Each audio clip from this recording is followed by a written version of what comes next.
Let's kick things off with a pretty huge question, right? What even is reality? And maybe even more important, what part does your own consciousness play in all of it? That's the puzzle we're going to tackle in this explainer. So let me ask you something. Think about it for a second. The world you're experiencing, like right this very moment, is that the real world? Or is it maybe just a story your mind is telling you? It's a wild thought, but that question right there, it's the key to everything we're about to get into. So here's how we're going to break this all down. First, we'll set up the core puzzle. Then, we'll look at 3 key domains of reality. After that, we'll see how the world and your mind actually meet. We'll build a model to picture it.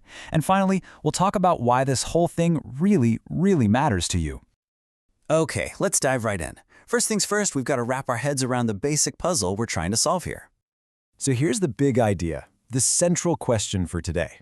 You've got the world, as it is, and then you've got what you know about the world. Now, what if those two things aren't really separate?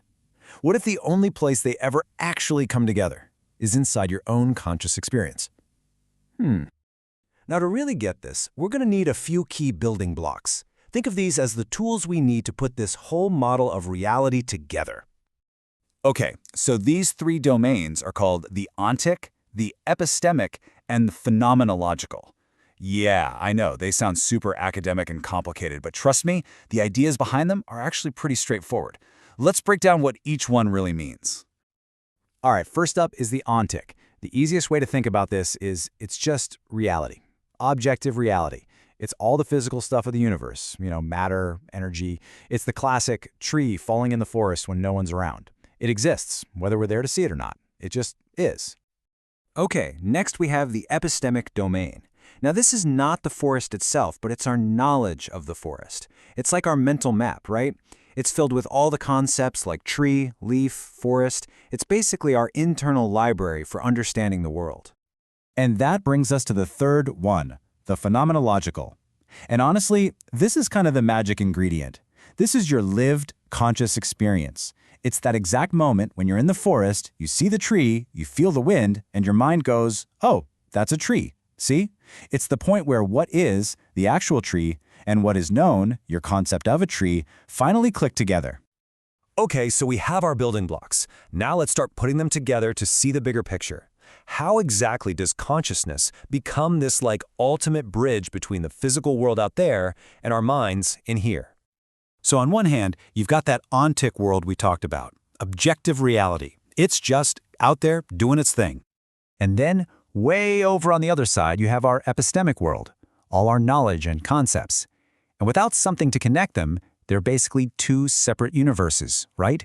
You'd have a world that exists, but nobody knows about it, and a bunch of ideas with nothing real to attach to. And this is the core argument.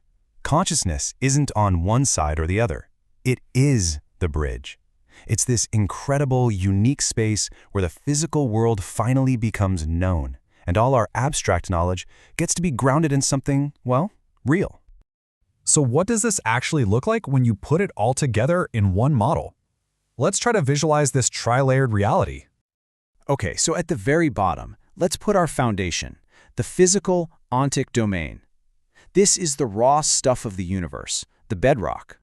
Then, way up at the top, we have that non-physical, epistemic layer. This is the world of meaning, of concepts, of intentions. And what connects them? Right there in the middle, you have the phenomenological field. And what is that? That's you. That's your consciousness. It's the meeting ground, the unifying space where the physical world below and our ideas about it from above all merge into one single, seamless, lived experience. But here's what's so cool. It's not a one-way street. Of course, there's a downward flow from the world to your mind. We call that perception. But, and this is absolutely crucial, there's also an upward flow from your mind back out to the world. We call that action. An idea, a pure concept in your head, can actually lead you to physically change the objective world. And it all happens through that bridge of consciousness. Okay, so this is a really neat philosophical model, for sure. But so what? What's the big takeaway here? Why should this matter to you in your day-to-day life?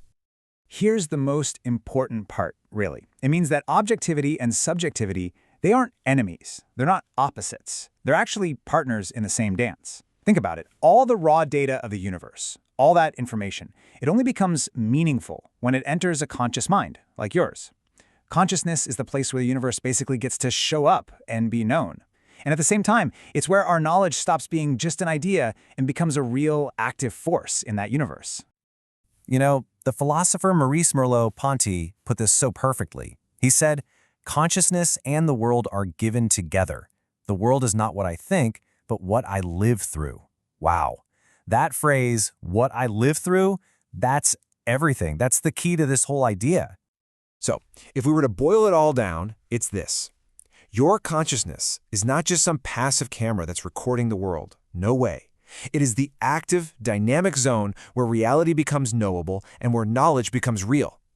It's where the universe, in a way, becomes aware of itself, through you. And it's the place where your ideas can reach back out and actually shape that very universe. So I'll just leave you with this final thought to chew on. If your lived experience really is that magical place where the world and your knowledge of it finally meet, then what does that say about the reality you are creating every single moment of every single day?